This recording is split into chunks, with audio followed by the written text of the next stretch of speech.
ପିଲାମାନେ କାଲି ମୁଁ କବୀର ଦାସଙ୍କର ଲିଖିତ ଦୋହେର ଭାବାର୍ଥ କହିଦେଇଥିଲି ଆଉ ଅନମୋଲବାଣୀ ପାଠରୁ ଆଜି ତାକୁ ଆଉ ଟିକେ ଭଲ ଭାବରେ ବୁଝିବା।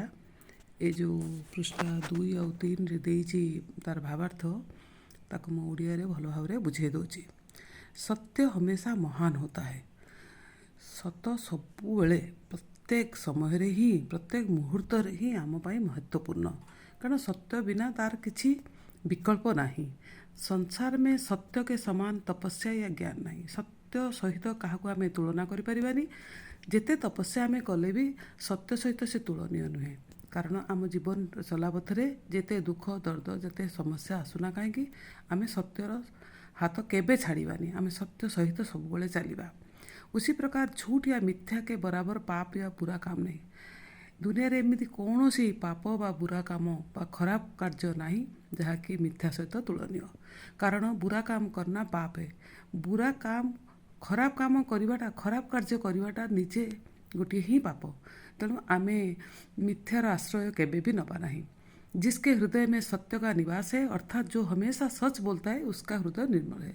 जिसके हृदय में सत्य का निवास है, जहाँ हृदय सत्य वास करे, जहाँ हृदय सर्वदा सत्य वास करे, अर्थात हमेशा जो आदमी हमेशा सच बोलता है, जी मनीष सबुबले सत्य कथा कहे, उसका हृदय निर्मल, तार हृदय सबुबले ही निर्मल बा परिष्कार थाए, पाप रहित थाए, पाप बिना से जीवन धारण करता है। उसके निर्मल हृदय में भगवान विराजमान करते हैं। भगवान विष्णु तार हृदय रे विराजमान करता, अर्थात सत्यवादी को भगवान के दर्शन मिलते। जे सत्यवादी ताकू भगवान कर दर्शन मिलता है, वे महान होते, से मनुष्य महान होता, तत्वदर्शी होते, बहुत कथा ज्ञानी गुणी से होता।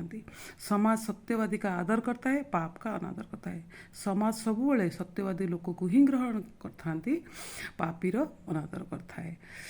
यह सत्य है, प्रमाणित है कि अच्छे काम करने वालों को अच्छा फल मिलता है।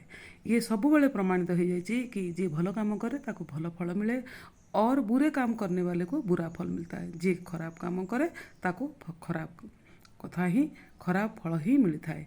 अर्थात सभी लोग को कर्म के अनुसार फल भुगतना, अर्थात सभी लोग को कर्म के अनुसार फल भुगतना पड़ता है। अर्थात प्रत्येक लोक को निज कर्म अनुजाई फल भोग्य को पड़ता है। जैसी करनी वैसी भरनी, आम जमीती काम करवा आमको सेमिति फल प्राप्त हो। कबीर के कहने का अर्थ है कि जो तेरे रास्ते में कांटा बोता है, अर्थात जो तेरी बुराई करता है, कबीर दास ये कहवा कथा अर्थ हो कि तुम रास्तार जी कंटा पकाउची बा तुमर जी अमंगल करुची, तुमर जी खराब आलोचना करुची, तुम विरोध में जी आलोचना करुची, तुम उसके रास्ते में फूल बिछा दो, तुम तार रास्ता रे फूल बिछाई दियो, अर्थात तुम उसकी भलाई करो, तार भल काम तुम लगी जाओ। इसका नतीजा ये होगा कि तुम्हारी अच्छाई से उन्हें अच्छा फल मिलेगा। तुमर जो भल काम द्वारा ताको भल फल मिलिबो, उसकी बुराई के लिए उसको बुरा फल मिलेगा। तार खराब काम पाई ताकू खराब फल मिलिबो। मतलब हुआ कि अच्छा काम करो और अच्छा फल पाओ। ये अर्थात तुम भल काम करो और भल फल पाओ। कबीर दास का कहना कि प्रत्येक काम धीरे धीरे होता है। कबीर दास जी का कहवा अर्थ हो कि प्रत्येक काम धीरे धीरे हुए, उसके लिए धैर्य की आवश्यकता होती है। से आमको धैर्यर आवश्यकता अच्छी। इसके लिए उदाहरण देकर कबीर कहते हैं कि एथिपाई गोटे उदाहरण दे कहते कि माली के 100 घड़े पानी सिंचने पर भी किसी भी पेड़ के समय से पहले जल्दी फल नहीं लग जाते। माली के 100 घड़े पानी सिंचने पर भी, माली यदि 100टा माठिया भी पानी नहीं कि बगीचार ढाल, किसी भी पेड़ में कौन सी भी गछरे समय पूर्वर फल आसब नहीं। इसीलिए ऋतु की प्रतीक्षा करनी पड़ती, से मौसम अपेक्षा करने को पड़े।